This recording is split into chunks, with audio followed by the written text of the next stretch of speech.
ысык көлдө бараткан бул кемени Кыргызстан деп ала турган болсок, анда аны соң башкарууда.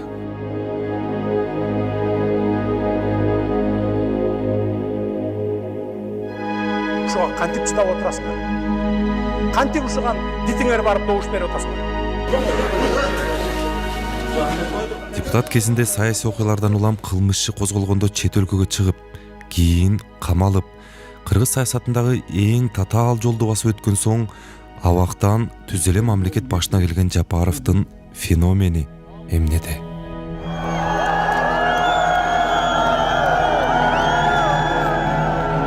Жапаров Садыр Нуркожоевич Кыргыз Республикасынын президенти кызматына киришти.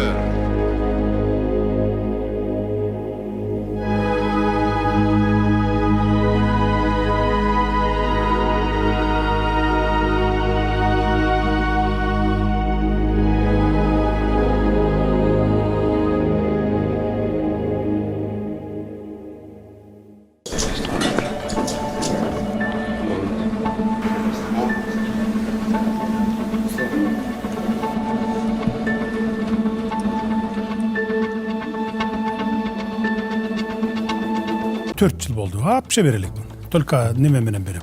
Кабарларга эле. Суроо жөнөтөт, сразу жоопторун жазам, моментально кайратып жөнөтүп жиберем. Запрет кылдым эле да койчу, убакытымды коротуп. Ансы деле неме болбосун деген анан сен фильм жасайм дегениңе эле макул болдум да.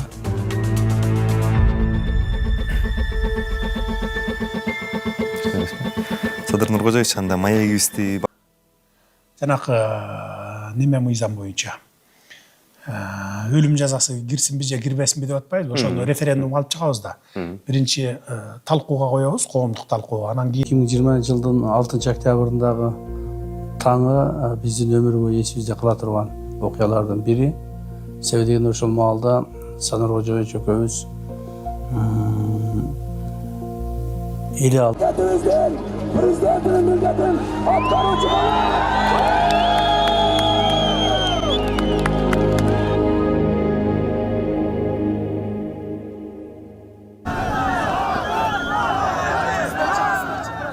Садыр Жапаровдун президент болору 2020 жылы 6 октябрдын таңында эле белгилүү боло баштаган. Анткени ак үйдө алгандардын көпчүлүгү Жапаровду колдой турганын билдирип, аянтты ээлеп турушкан эле.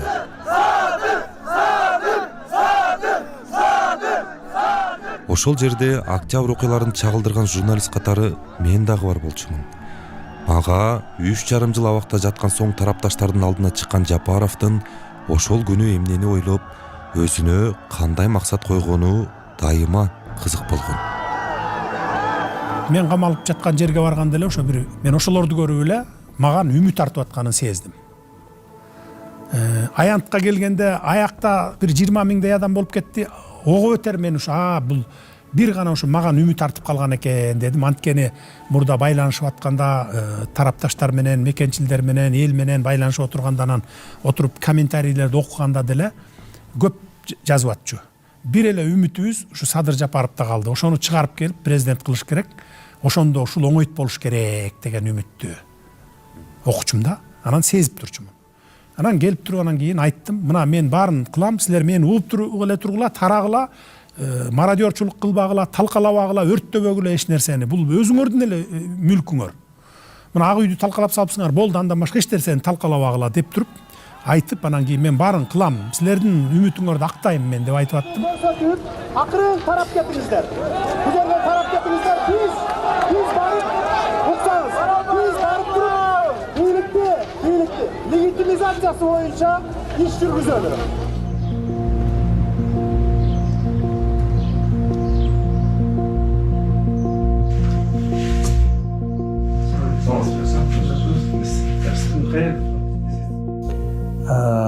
Эми эле бала бар.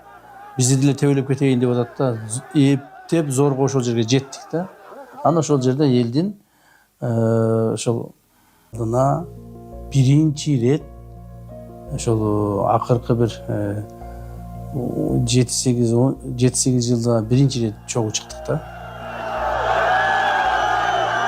Анан биз ошол адамдарга келиш үчүн дагы өтө кыйналып келдик. Себеби дегенде ошол жерде бир буквально бир 100 метрге жетпеген жерде адамдар бастырбай ушундай адамдарда үмүт пайда болуп Садыр Нуркожоевичтин колун кармап калсам экен, кичине бир жерден тийип калсам экен деп ушу аракет кыла беришти да. Анан эми биз болсо экөөбүз эле жаныбызда 2-3 күтүүсүн гана мен сездим да. Эл күтүп атты да бир нерсеничи. Эл күтүп атты. Анан акыры Садыр Нуркожоевич сүйлөдү, анан мен сүйлөп туруп ушул давайте элибизге, журтубузга ошол Садыр Нуркожоевич жакшы президент болуп шайлап алайлы дегенде эл ошону күткөн экен да. Эл ошондо жарылып кетти. Ошондо биринчи биздин максатыбыз алдыбызга коюлду да. Бүгүн кечинде уже Садыр, Кудай кааласа, мамлекет Кыргызстандын эгемен тарыхында 3 жолу мөөнөтүнөн мурда бийлик алмашты. Өлкө башкаруусуз калып, саясий күчтөрдүн тиреши менен коштолгон мындай өткөөл мезгилден чыгып кетүү ар дайым жеңил болгон эмес. 2020-жылдагы октябрь окуясында саясий топтор Садыр Жапаровдун бийликке келишине ишене албай каршы болуп турду. Бирок Жапаровдун эл арасында колдоосу күчөлө.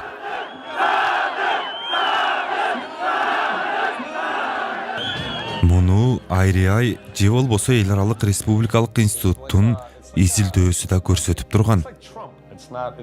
Садыр Жапаровго байланыштуу айта турган болсок, 2020-жылга чейин жүргүзүлгөн сурамжылоодо анын рейтинги дайыма жакшы болуп келген.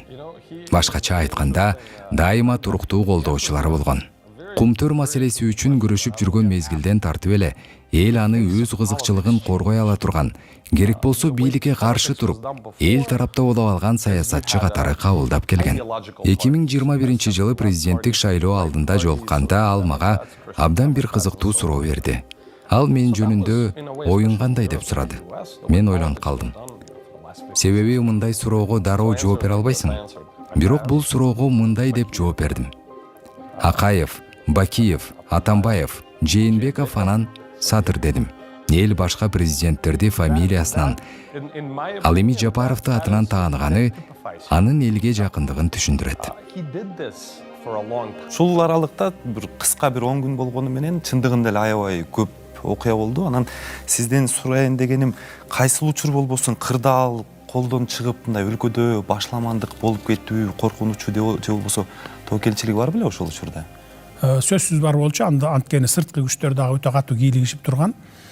Ошол 10 күн өзүң айткан ошо 4-октябрдан 6-октябрдан баштап 16-октябрга чейинки күндөрү мага бир кылымдай сезилип кетти да. Анткени сырткы күчтөр дагы келип, баягы Сооронбай Шарипович калыш керек, президент болуп, сен премьер-министр болуп отура бергин.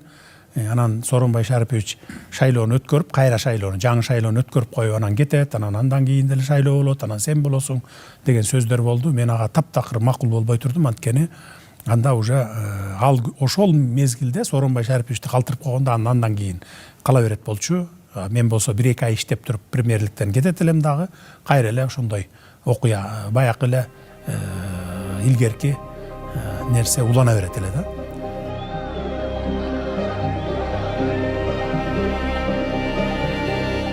Кээ бир топтор саясий кызыкчылыкты карманып атышты. Кээ бир топтор криминалдык кызыкчылыкты карманып атышты. Кээ бир топтор ошол бир эски бийликти сактап калабыз деген топтор да чыгып атты. Эски бийлик дегенде ошол Сооронбай Шариповичтин бийлигин сактап калабыз деген топтор чыгып атты. Бизде ушундай коркунуч болуп атты. Күнүнө бир нече жолудан ошол чоң жаңжалдар чыгып кетиш коркунуч болуп атты. Анан негизинен ушул биздин көп эле күчүбүз жана убактыбыз ошол топторду жайгаштыруу, токтотуу. Бирөөнү токтотуп аттык, бирөөнү өзүбүз барып аттык, бирөөнү адамдарды жөнөтүп аттык. Токтотуш керек. Негизинен баягы ушу мамлекеттик органдын, эл журттун мүлкүн талап тоноо жана башка болбосун деген чоң маселечи. Ушинтип отуруп 10 күн убакыт өттү да.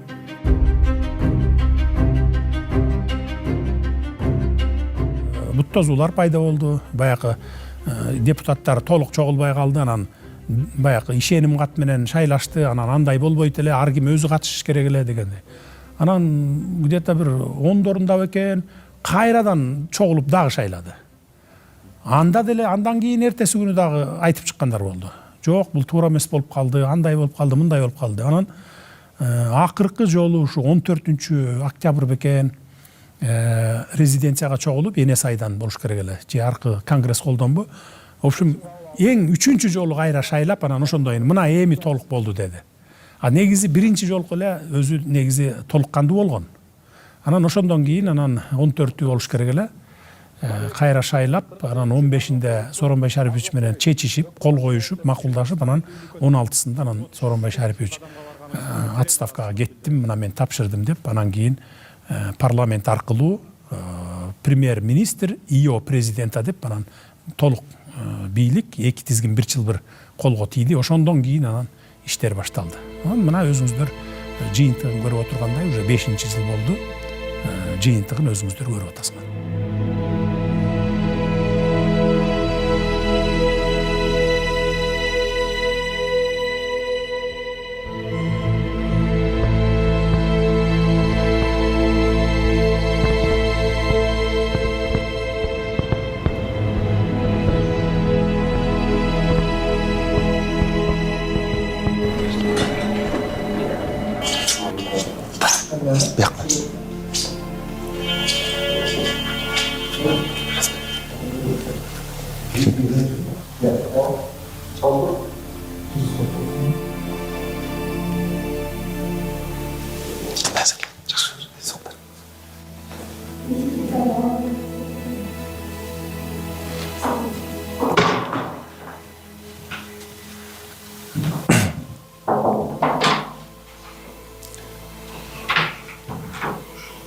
Журналисттерден камера менен киргендерден биз биринчи болду окшойт конечно. Камера менен эч ким кире элек. Чечим ушул жерден кабыл алынат. Чечим ушул жерден кабыл алынат, ушул жерден кол коюлат. Ушул жерлерден анан тапшырма таратылат. Акыркы кайсы чечим кабыл алдыңыз? Акыркы эсимде жок. Бүгүн эле мыйзам боюнча. Андан өткөндөн кийин жогорку кеңешке алып чыгып, анан кийин референдумга жөнөтөбүз да, мыйзам. Ошол боюнча талкуу болуп, ошол боюнча тапшырманы жөнөттүк. Ичине өзгөртүү киргизет.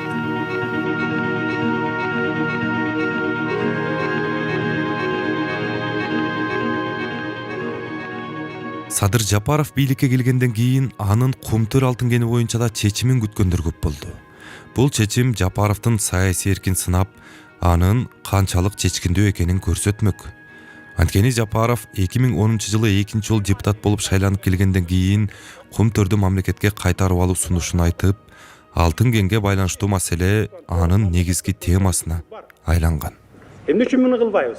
Мен деле соттон уже 2011-жылы, 10-жылдын аягында мен депутат болуп келдим. Анан 11-жылдан баштап бүт материалды топтоп алгандан кийин көзүм жетти.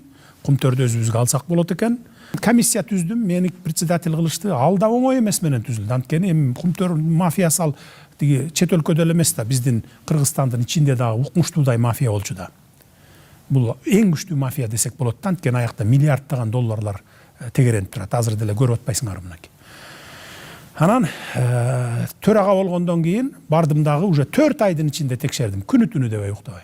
Ошондо дагы аябай катуу тозулар болду. Парламентке алып келгендеги жыйынтыгын көрдүңөр тигине. Бардыгы биринчи колдоп атты, анткени ал жерде 120 депутат болчу, бир 5 партия белек, 5 партия болчубуз. Баары эле колдоп атып эле 2 күндөн кийин тескери бурулбады бүт баары. Анткени тияктан акча келип таратты. Депутаттар эми алардын аттарын атабай эле коеюн, башка фракциялар ата журттан башка келип таратып берди. Анан эми премьер-министр менен президент колдобосо баланын өтөбү. Акча таратылып атса депутаттарга. Анан добушка койгону келгенде эле 35-36 депутат макул болду да калган бүт тескери добуш берди. Ошо менен өтпөй калды. Бул 2012-жыл болчу. Мен 4 ай бою